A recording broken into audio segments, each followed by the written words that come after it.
দাদুর আমল থেকে সব কষতে শুরু করেছিল। আমার বাবু তো পুরো হরিণ লুট করে ছেড়ে দিলেন। আমার বাবুকে কি জিতল? লবডাঙ্ক। আমার ছেলেটা দিলেন একেবারে জাতীয় পুরস্কার প্রাপ্ত গবেট। জয়েন্ট তো পেলই না। তারপর পয়সা খাইয়ে ব্যাঙ্গালোরের একটা ইঞ্জিনিয়ারিং কলেজে ভর্তি করালো। 4 বছরের কোর্স। 6 বছর হয়ে গেল, সবে ফার্স্ট ইয়ার টপকেছি। বাগাতে হবে বুঝলে, ছেলের জন্য একটা পেট্রোল পাম্প বাগাতে হবে। বাবু, আপনার ঠাকুমা ডাকেন কটায়? এমনিতে সময় কোনো ঠিক থাকে না, তবে মোস্টলি লেট নাইট। চলুন শুনতে হবে, আসুন।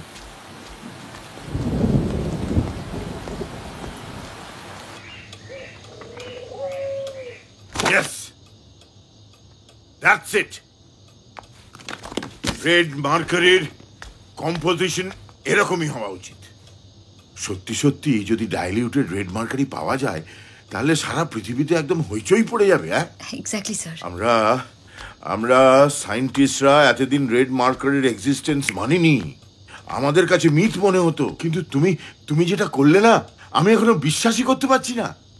স্যার আমিও তো বিশ্বাস করতে পারছি না এখনই, কিন্তু আমি ভাবলাম একটু ট্রাই করে দেখলে দোষ কি।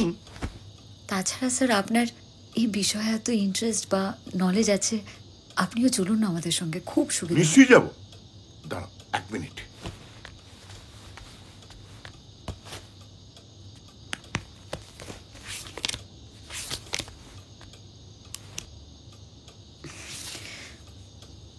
না, ইটস ডিফিকাল্ট। এখনো 2টো সেমিনার এখানে, মিনিমাম 7 দিন থাকতে হবে। তারপর আপনি কলকাতা ফিরবেন? হ্যাঁ, সেরকমই তো ফেরার কথা। না আসলে স্যার, যে কারণে বলছিলাম,